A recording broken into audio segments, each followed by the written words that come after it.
Well, hello there, my dear friends.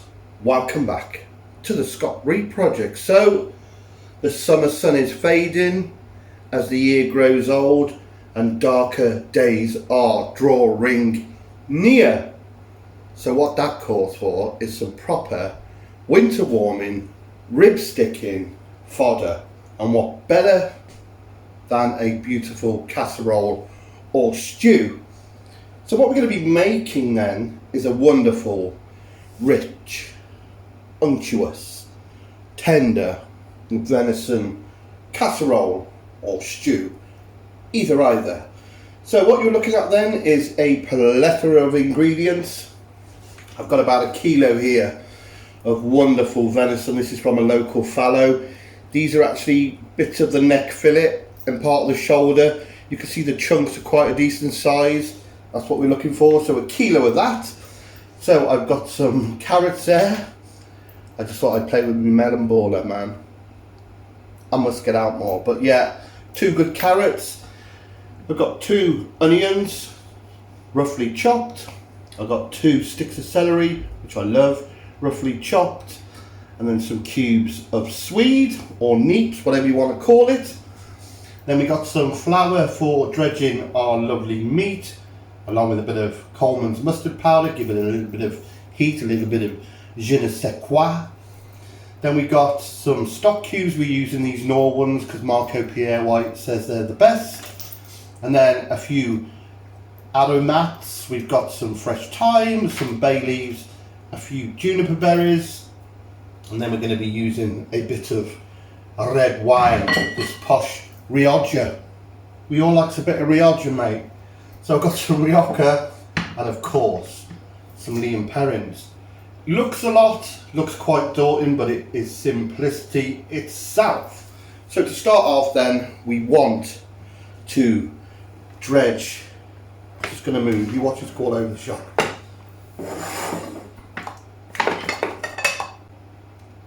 Our cubes of meat in some seasoned flour. So some plain flour in there. We get a bit of Coleman's in there. A little bit of white pepper, and when I find my salt, we're going to get that in there. So it's a case of giving it a mix.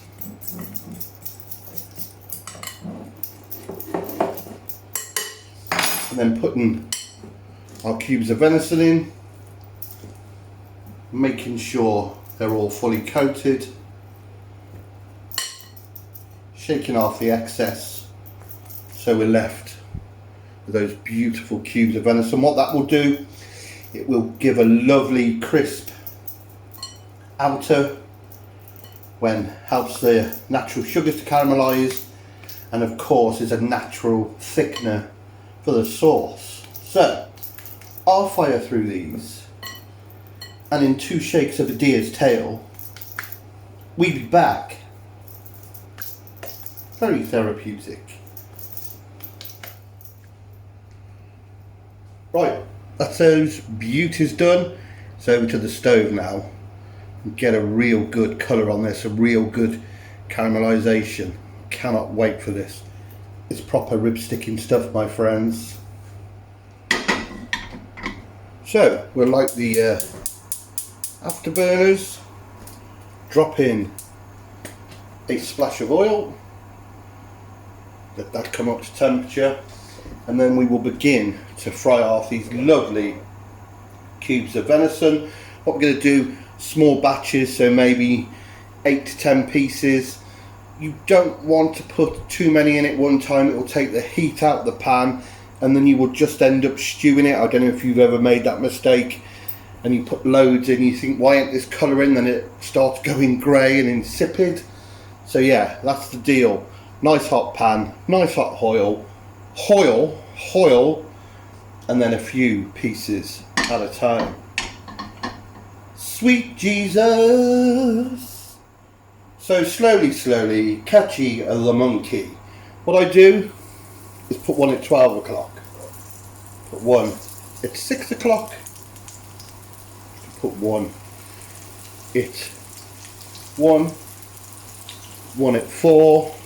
Obviously if you've got a bigger pan you can just go round and put a few more in, and then 1 at about 10 o'clock and then 1 in the middle.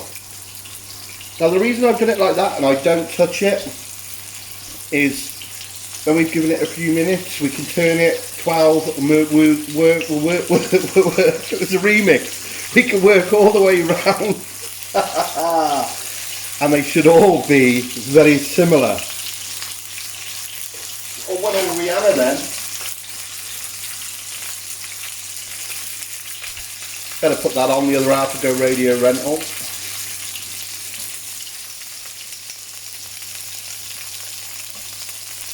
Have a quick sneak peek. Getting some nice colour on now, so do that about another minute or so.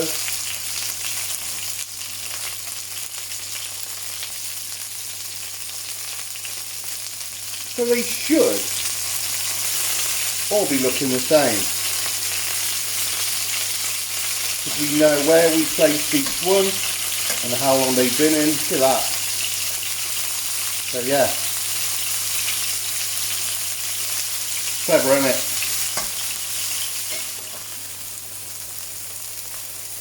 So let me just show you what I mean by getting a proper caramelisation.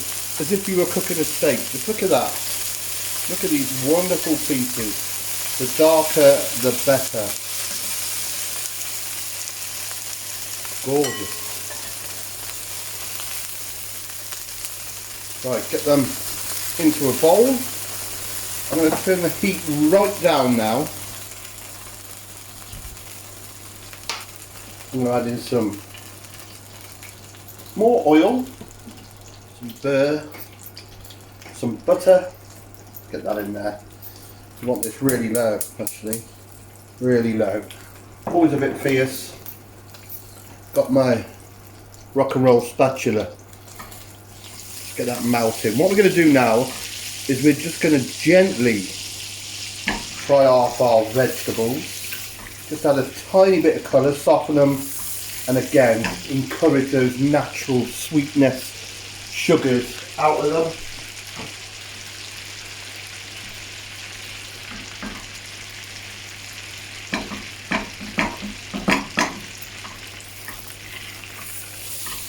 Well chuffed, got some tickets for Ghost last night. Amazing band. Anyway, right. Don't want to crowd the pan, we'll get that in first. And just gently, slowly, lovingly, meticulously soften and add a little bit of colour. So you can see they're softening nicely, just gently ticking over in that bit of oil and butter, just slightly taking on the edges. Look, that's what we're looking for. And we give that another minute and get me celery and me spheres of keratin.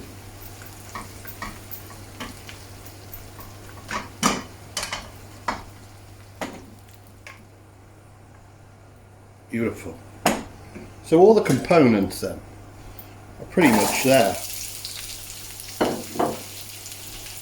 Once we've done a number on these,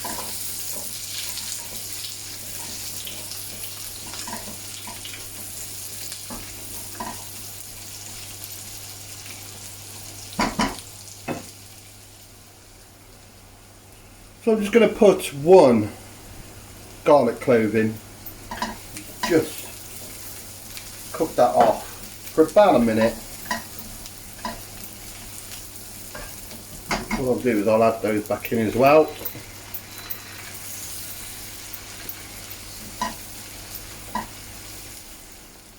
Okay then, into my lovely veg. Isn't that just autumn in a pot? What about 450ml of wine? A bit more. Put that in there like that. You can always add a bit. I'm going to bring the heat up a bit. Now any bits that were left on the bottom of here, all that lovely caramelised flavour, will come up now.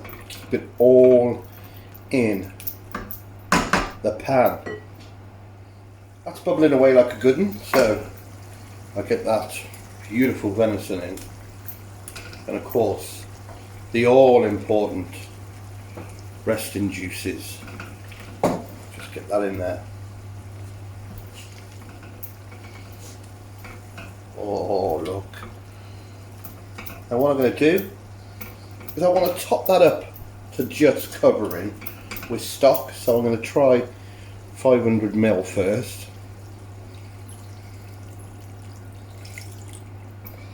Yeah, look at that. Wonderful. Now I've got my oven preheated to 160, which is a gas Mark IV, I think. Put the conversion up there with my out of focus finger.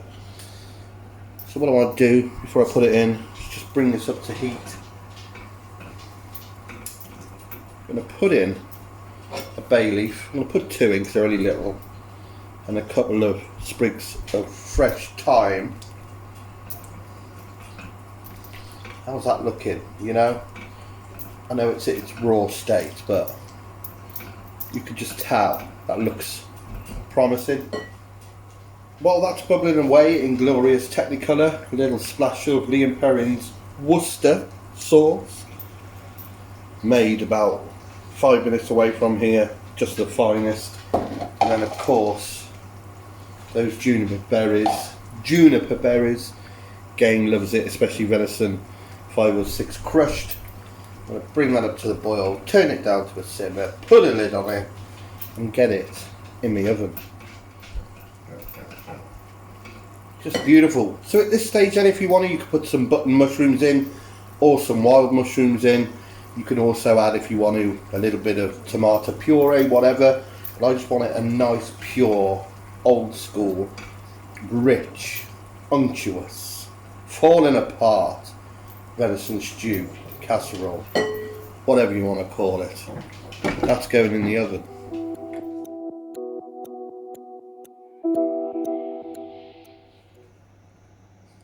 So this is how it looks after an hour. You can see how it starts to thicken and starts looking rich. Now you know the drill here. The longer you leave this, the better it's going to get. And if you've got the willpower when it's fully cooked and you leave it a day on top of that, then you're on to a winner. But yeah, an hour in and I'm pretty excited. Back in the oven.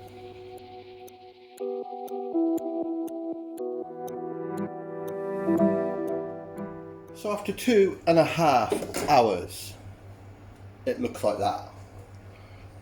How beautiful, rich, and unctuous is that? Just look at that. And there was method in my madness with those balls of carrots. Just adds a little funky dimension to it. So you know the rule, taste, taste and taste again.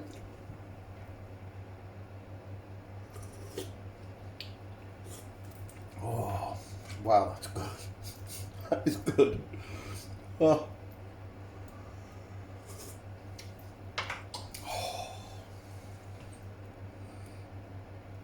I add some fresh parsley. Before I do that, like a donkey, just a spot of balsamic just to cut through the richness. Let's get that in there. Doesn't need any seasoning, doesn't need anything. We're going to bang a load of fresh parsley on top and then serve it up. It's that simple. Oh, mashed potato with its own weight in butter. Right, let's dish it.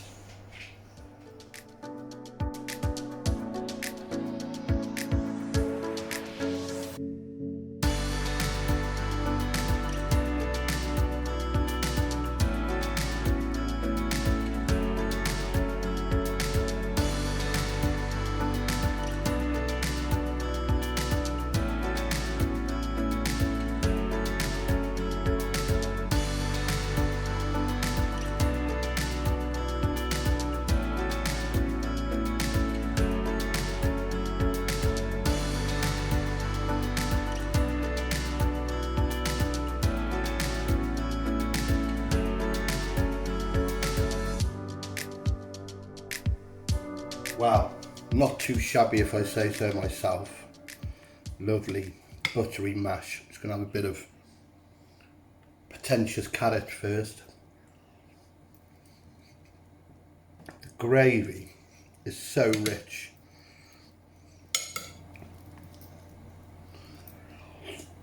Let's have some of that meat, some of that mash. It's just absolutely stunning, I'm not going to lie to you. That is autumn in a dish, and all the components. They're just time-honoured bedfellows. It's just absolutely gorgeous.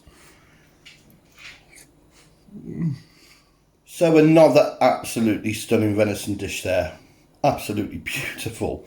And if you've liked what you've seen here today on the SRP, please click subscribe when my face comes up in this corner somewhere. Also check me out on my social media on my Facebook, Twitter and Instagram at the Scott Reed Project. And if you feel like sharing the love and helping the project along, please check out my Patreon page. But until next time, my friends, honestly, if you get some venison, get some of this off the neck, make this, trust me, it is something special and it'll be your go-to recipe. And of course, if you can't get venison, by all means, use beef. But until next time, take care, my dear, dear friends.